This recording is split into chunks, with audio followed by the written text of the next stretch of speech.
Ella huía con 3 hijos y un corazón destrozado. Él vivía solo, escondido entre las montañas. No buscaban amor, pero el destino tenía otros planes para ellos. Bienvenidos a Cuentos de Época. Antes de comenzar nuestra historia de hoy, no olviden darle like a este video y suscribirse al canal para no perderse ninguna de nuestras historias que tocan el corazón. Y díganme en los comentarios cuál es su nombre y desde qué lugar del mundo nos están viendo. Me encanta descubrir hasta dónde pueden llegar nuestras historias. Amigos, si están disfrutando esta historia, regálenme un like y compartan en los comentarios desde qué ciudad y país nos acompañan. Sus mensajes son el aliento que me impulsa a seguir trayéndoles estas historias. El viento aullaba como una criatura salvaje por la Sierra de Gredos. Era diciembre de 1897 y la lluvia no caía. Atacaba la tierra con furia, transformando los caminos en ríos de lodo rojizo que parecían sangrar de las entrañas mismas de la montaña. Los rayos cortaban el cielo oscuro como cicatrices luminosas que dejaban su huella ardiente en la retina. Y el trueno retumbaba entre los cerros como el rugido de un gigante enfurecido que jamás duerme. Elena caminaba por el sendero enlodado, cargando en sus espaldas más peso del que sus hombros podían soportar. No solo el atado empapado con las pocas pertenencias que había logrado salvar, sino el peso de 3 vidas que dependían enteramente de ella. 3 corazones que latían al ritmo de sus pasos, tambaleantes. Sus hijos la seguían tropezando en el lodo, casi sin fuerzas, con los labios morados por el frío y las manos entumecidas. Pedro, el mayor, con apenas 12 años, mantenía los puños cerrados, como si eso bastara para proteger a sus hermanos menores, como si su rabia contenida pudiera convertirse en escudo. A su lado, Clara, de 10 años, intentaba no llorar mientras sujetaba con fuerza la mano de su madre, mordiéndose el labio inferior hasta casi hacerlo sangrar. Y el pequeño Juan, de apenas 6 años, sollozaba bajito, sus mejillas enrojecidas de frío bajo el sombrero que se deslizaba sobre sus ojos empañados de lágrimas. Los 4 eran sombras perdidas en la tormenta, espectros que avanzaban contra el viento. Cada paso, una victoria silenciosa contra la desesperación que amenazaba con devorarlos. Elena ya no sentía los pies ni el rostro. Todo era un dolor sordo y constante que se había vuelto parte de ella.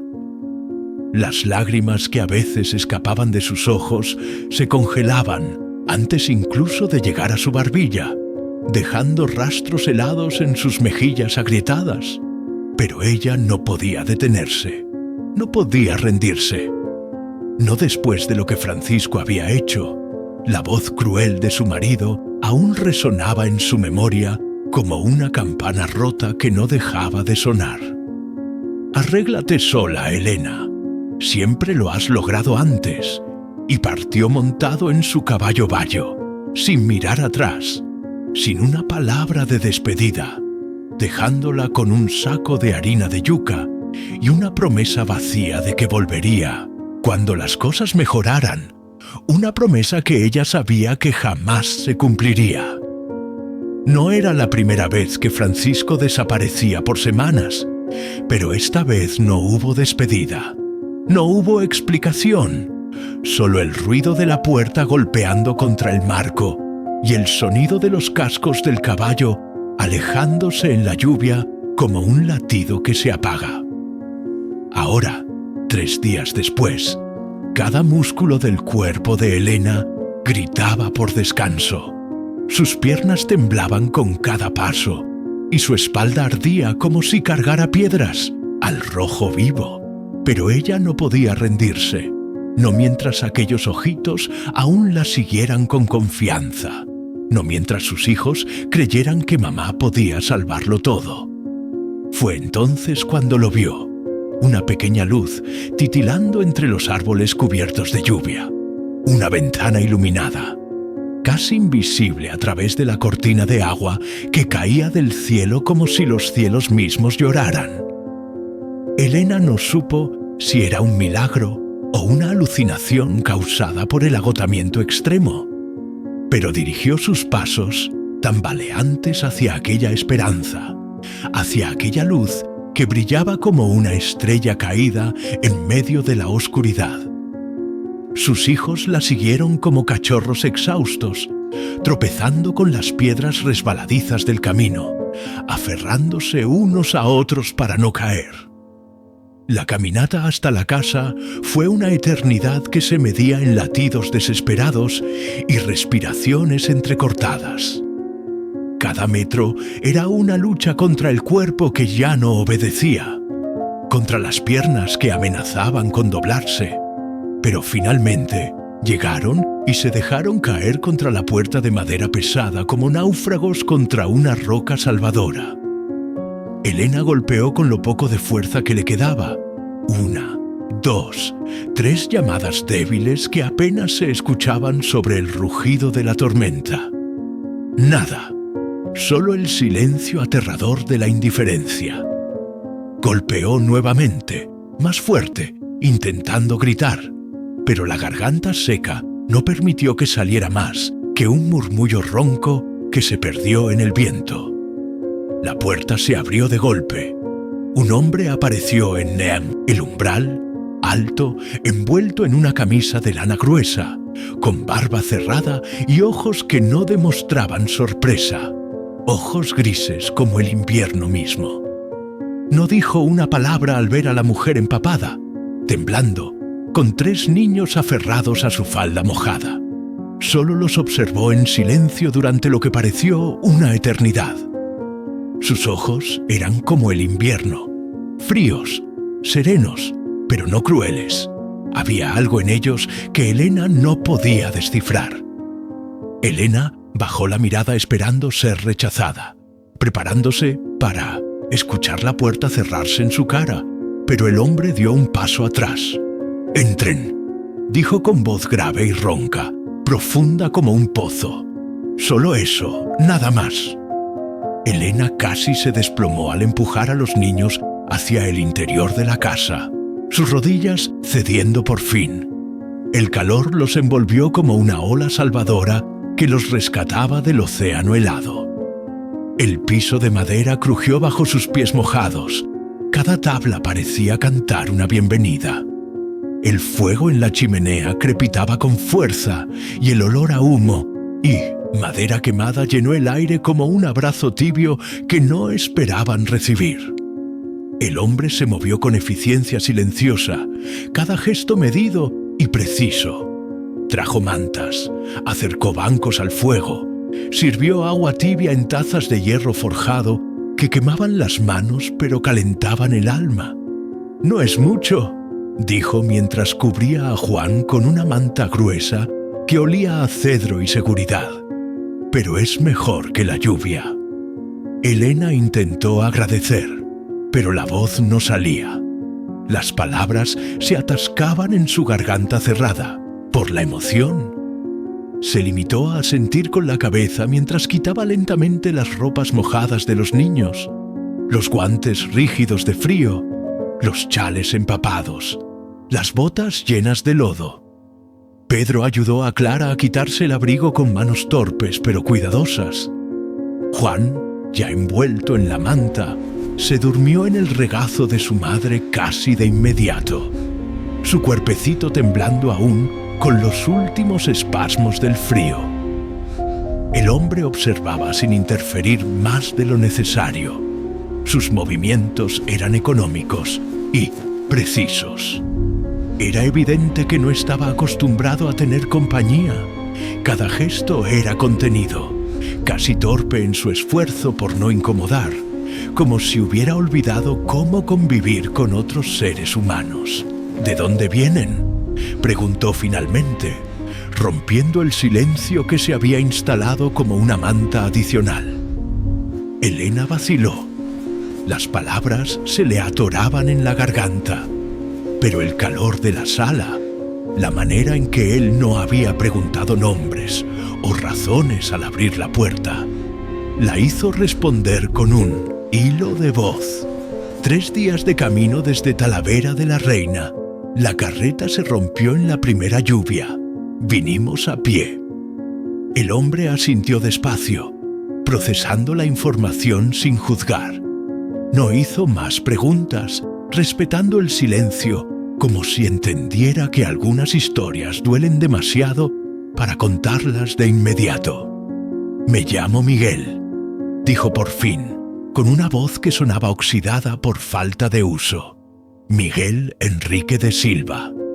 Elena parpadeó, sorprendida por la humanidad en aquel gesto simple, por la manera en que se presentaba como si ella mereciera conocer su nombre. «Elena de los Santos», respondió con un hilo de voz que apenas se escuchaba sobre el crepitar del fuego. «Estos son Pedro, Clara y Juan». Miguel miró a los niños, deteniéndose especialmente en Juan, que suspiraba dormido como si el infierno hubiera sido reemplazado por un nido cálido y seguro. El hombre asintió sin sonreír, pero con algo nuevo brillando en sus ojos, una chispa de algo que llevaba mucho tiempo apagado.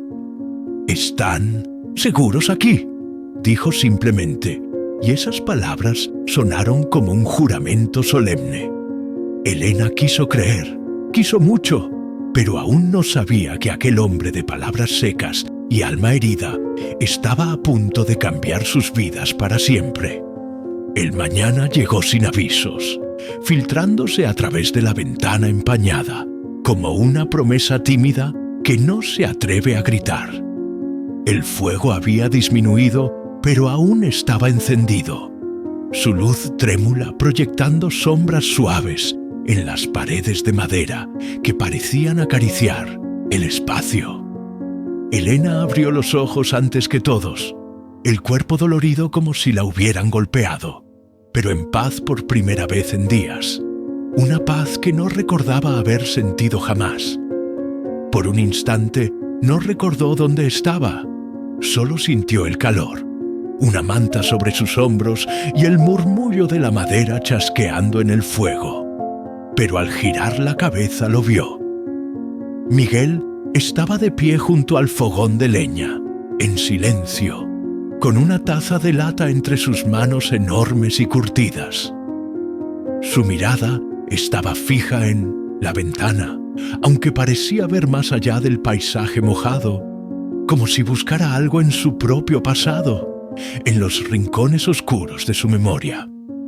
Elena se sentó con cuidado, intentando no despertar a Juan, que aún dormía acurrucado a su lado con el pulgar en la boca. A su derecha, Clara y Pedro compartían una manta y el mismo sueño profundo. Las mejillas ahora son rosadas por el calor que había vuelto a sus cuerpos.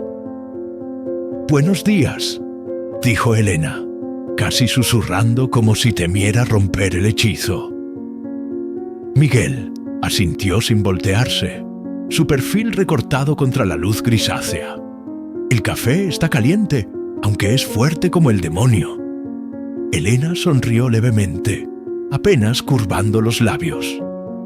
Aquella frase seca y sin florituras tenía algo de ternura disfrazada, como una caricia torpe de quien no recuerda cómo dar afecto. Se levantó, acomodando la manta sobre sus hombros, y caminó descalza hasta la mesa, sintiendo la madera fría bajo sus pies. Miguel le ofreció una taza sin mirarla directamente, como si el contacto visual fuera demasiado íntimo. Sus manos se rozaron por un instante cuando ella tomó la taza. Fue casi imperceptible, pero no fue indiferente. Una corriente eléctrica pareció pasar entre ellos. «Gracias por todo», murmuró ella, sosteniendo la taza con ambas manos como si fuera un tesoro. No imagina lo que significó esta noche. Miguel bufó suavemente, un sonido que podría haber sido una risa contenida. Imagino, sí. Después volvió al fuego, donde comenzó a remover las brasas con una vara de hierro, haciendo saltar chispas doradas. El silencio se instaló entre ellos, pero no era incómodo. Era el tipo de silencio que solo existe cuando nadie necesita explicar nada, cuando el alma ya comprende lo esencial sin necesidad de palabras. Este lugar es suyo desde hace mucho, comentó Elena, observando los detalles con nuevos ojos. Las herramientas bien organizadas, las tablas del piso cuidadosamente reparadas, los frascos con etiquetas escritas a mano en el estante. No parece de paso. Miguel se encogió de hombros, un gesto que pretendía ser casual, pero que revelaba años de soledad. 20 veranos, algunos más duros que otros, solo, sí. Elena no preguntó por qué, porque entendía que a veces la soledad no se elige, simplemente se queda y echa raíces tan profundas que es imposible arrancarlas. ¿Y por qué abrió la puerta anoche?, preguntó ella con genuina curiosidad. La pregunta lo hizo voltearse finalmente, sus ojos grises buscándola con una intensidad que la hizo estremecer. No dejé la puerta abierta, respondió con calma, con una voz que escondía algo más profundo. Ustedes tocaron y yo escuché, eso es todo. Elena bajó la mirada, sintiendo el peso de algo no dicho. Había una herida en aquellas palabras, pero también una apertura, una grieta en la armadura. Algo se quebraba en la coraza de Miguel, no con violencia, sino con una lentitud dulce, como hielo derritiéndose con el primer sol de primavera. Los niños despertaron poco después, trayendo consigo un remolino de vida que llenó la casa de ruido y movimiento. Juan se arrastró hasta el regazo de su madre con la manta detrás de él como una capa de superhéroe. Clara se desperezó como un gato, aún medio dormida, bostezando con la boca bien abierta. Pedro se sentó en silencio, alerta, como si aún temiera que todo fuera un sueño del que despertaría en cualquier momento para encontrarse de nuevo en el frío. Miguel preparó el atole de maíz sin pedir ayuda, moviéndose por la cocina con la seguridad de quien conoce cada centímetro de su espacio, y lo sirvió en platos hondos de madera tallada a mano. No hablaba mucho, pero sus acciones eran firmes y constantes, cada gesto cargado de intención. Calentó leche, cortó pan, encendió más leña hasta que la casa se sintió como un refugio inexpugnable. Después del desayuno, salió con Pedro a buscar agua al pozo. El niño caminaba con pasos inseguros sobre la tierra mojada, pero lo hacía con determinación, con la barbilla levantada y los hombros echados hacia atrás. Elena los observó desde la puerta con el corazón apretado y una pregunta sin forma creciendo en su pecho como una enredadera. ¿Qué estaba haciendo ahí y por qué? Por primera vez en tanto tiempo, no quería estar en ningún otro lugar. Clara y Juan jugaban con pedazos de madera que habían encontrado en una cesta junto a la chimenea, un caballito sin cola, una muñeca tallada de forma simple, pero que despertaba sonrisas en sus rostros iluminados.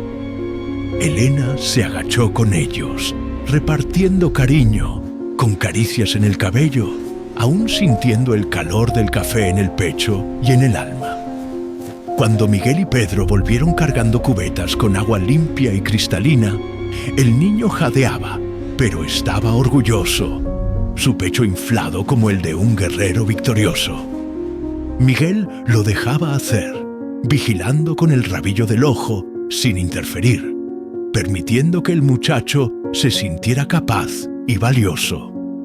«Buen trabajo», dijo simplemente, dando una palmadita leve en el hombro de Pedro, un gesto masculino que el niño había anhelado por tanto tiempo.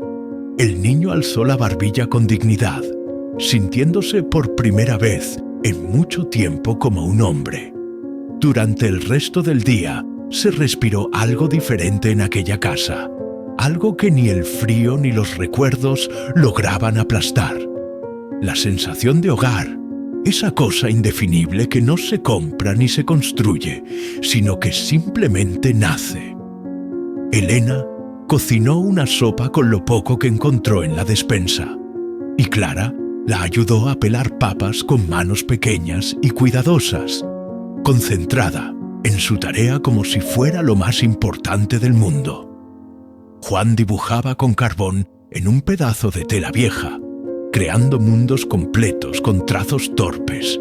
Y Miguel, bueno, él los observaba en silencio, sentado en su silla junto al fuego, tallando figuras de madera sin prisa, pero su mirada se detenía de vez en cuando en Elena. Y cuando eso sucedía, era como si el mundo entero dejara de girar y solo existieran ellos dos. Al caer la tarde, Miguel trajo una manta más gruesa y la extendió junto al fuego con gestos lentos y deliberados. «Pueden dormir aquí otra noche», dijo con voz baja pero firme, que no admitía discusión. «La lluvia aún no ha pasado del todo». «Gracias», dijo Elena, y esta vez su voz no tembló. Esta vez había certeza en sus palabras. Antes de dormir, se sentó a su lado. Ambos miraban las brasas sin hablar, hipnotizados por el baile eterno del fuego. El crepitar de las llamas llenaba la sala con su lenguaje secreto, una conversación antigua que solo ellos parecían entender. «No somos una carga», dijo ella de repente, sin mirarlo, con la vista fija en las llamas danzantes. «Sé que puede parecer así, pero prometo que no vinimos a instalarnos, a menos que nos pidan quedarnos». Miguel no respondió de inmediato. Dejó que el silencio se extendiera entre ellos como un puente. Dejó la figura de madera que estaba tallando, un pajarito de alas abiertas que parecía a punto de echar a volar, sobre la mesa. Entonces giró la cabeza y la miró completamente, sin reservas ni escudos. «La lluvia no pregunta cuánto tiempo te vas a quedar», dijo con una voz que arrastraba años de soledad. «Ella simplemente cae, y si no estás preparado, te arrastra consigo». Elena lo miró sin comprender del todo, frunciendo levemente el ceño.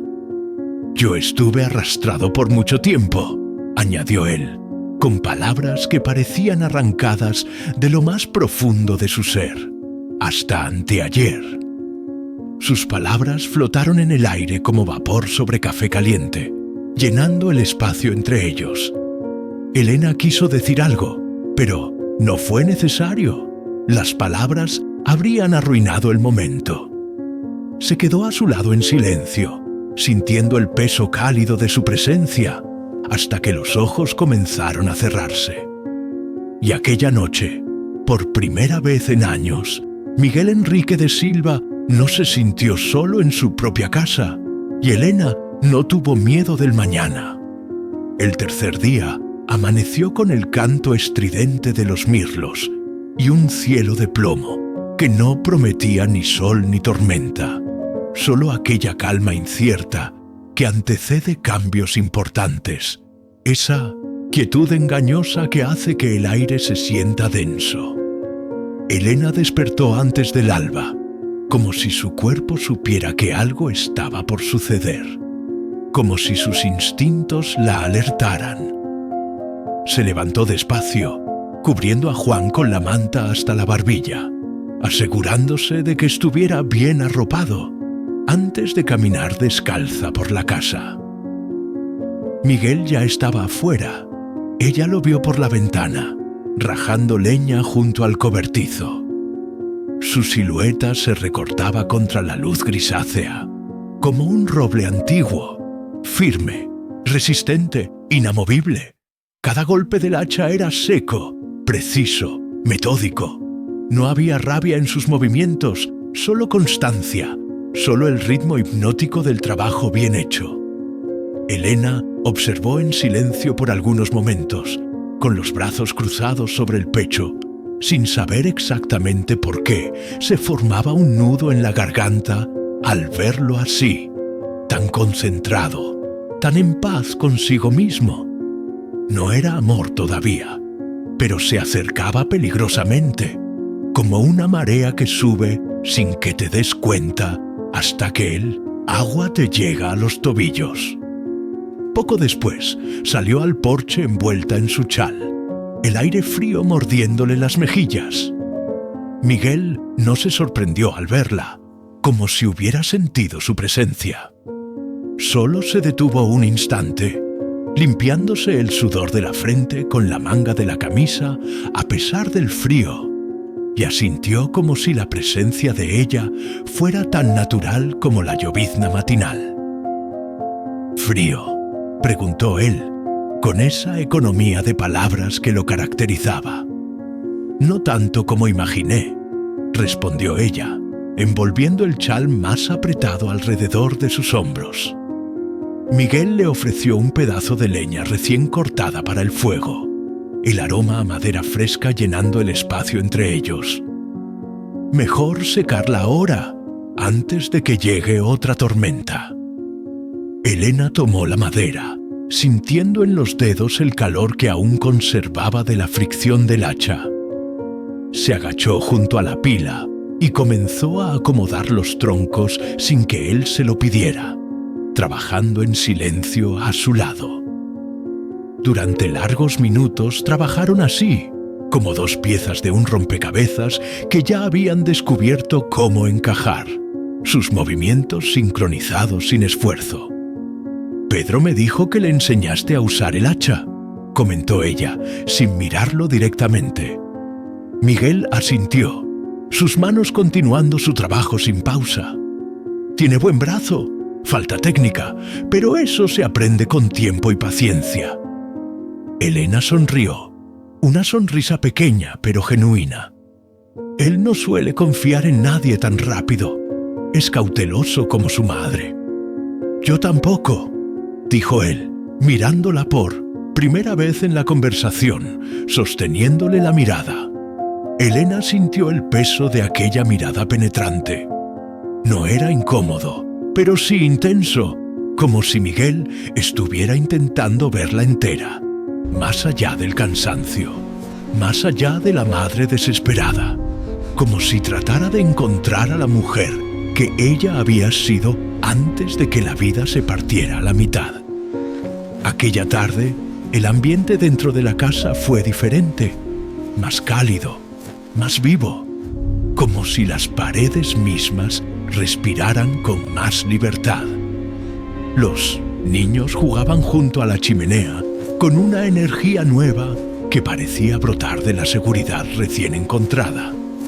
Clara había encontrado un retazo de tela y lo transformaba en muñeca con la ayuda de su madre, sus dedos pequeños trabajando con concentración absoluta. Pedro leía una hoja que Miguel le había dado, una página suelta de un libro antiguo de historias de caballeros y dragones, e intentaba pronunciar las palabras difíciles en voz alta, su lengua tropezando con las sílabas complejas. Y Juan no se apartaba de Miguel. El niño lo seguía como una sombrita pequeña, con la devoción incondicional de los muy jóvenes.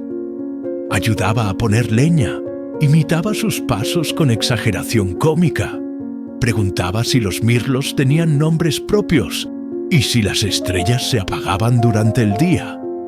En cierto momento, hasta se subió a su regazo sin pedir permiso, con la naturalidad con que los niños se entregan cuando se sienten protegidos, cuando saben que los brazos que los sostienen no los dejarán caer. Miguel no, lo apartó, acomodó mejor la manta en el niño y continuó tallando madera, como si aquel cuerpecito pequeño fuera parte de su rutina desde siempre, como si estuviera hecho para sostener niños. «¿Qué estás haciendo?», preguntó Juan con voz somnolienta, sus párpados peleando contra el sueño. «¡Un pajarito!», respondió Miguel con paciencia infinita. «Para tu hermana. Pero si quieres uno, puedo hacer un caballo». Juan asintió con entusiasmo, los ojos brillando con emoción renovada. «Uno grande y manso. Los más grandes suelen ser los más mansos», dijo Miguel, sin mirar a Elena, aunque sabía que ella escuchaba cada palabra, aunque podía sentir su mirada sobre él. Después de la cena, cuando los niños ya dormían y solo quedaban el siseo del fuego y el canto distante de algún búho cazando en la noche, Elena y Miguel compartieron un último café junto a la chimenea, sus tazas humeantes creando espirales de vapor en el aire. No era costumbre, pero estaba comenzando a convertirse en un ritual silencioso que ninguno de los dos quería admitir que esperaba con ansiedad. «Gracias por el día de hoy», dijo ella, mirando las llamas con ojos que reflejaban su luz dorada. «Por dejar que ellos se quedaran cerca, por tratarlos con tanta paciencia. Pedro necesitaba sentirse útil, necesitaba a un hombre que le enseñara sin gritarle. Clara necesitaba reír sin miedo de las consecuencias. Y Juan, bueno, Juan solo necesitaba a alguien como tú, alguien que no lo hiciera sentir que es una carga». Miguel bajó la mirada a su taza, como si no supiera qué hacer con tanto agradecimiento, como si las palabras de afecto lo incomodaran más que cualquier reproche. «No hice nada del otro mundo. Eso es lo más especial», replicó Elena con suavidad. «Hacer sin esperar nada a cambio, estar presente sin imponerse, sin exigir gratitud. ¿Sabes cuánto tiempo llevábamos sin tener eso? Sin tener a alguien que simplemente estuviera ahí». Miguel respiró hondo, como si las palabras dolieran más que el frío que se colaba por las rendijas. «No soy hombre fácil, Elena. Tengo mis demonios y mis silencios». Ella lo miró con una mezcla de dulzura y cansancio que lo desarmó completamente.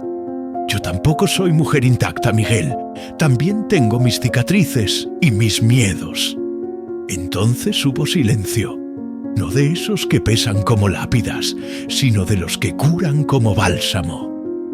Un espacio donde dos almas maltratadas se reconocen, no como mitades que se completan, sino como caminos diferentes que comienzan a cruzarse, a entrelazarse como las raíces de dos árboles. Antes de dormir, Elena se acercó al estante donde Miguel guardaba sus figuras de madera, toda una galería de pequeñas esculturas que contaban historias silenciosas. Tomó una entre los dedos, una mujer de pie, simple, con una trenza tallada en la espalda y un niño en brazos, cada detalle trabajado con amor infinito. «¿Fuiste tú quien la hizo?», preguntó con voz suave. Miguel asintió desde su silla, sin levantarse. «Hace años nunca tuvo rostro, nunca supe con quién se parecía. Era solo una idea, un deseo sin forma». Elena la giró lentamente entre las manos, sintiendo cada curva de la madera pulida.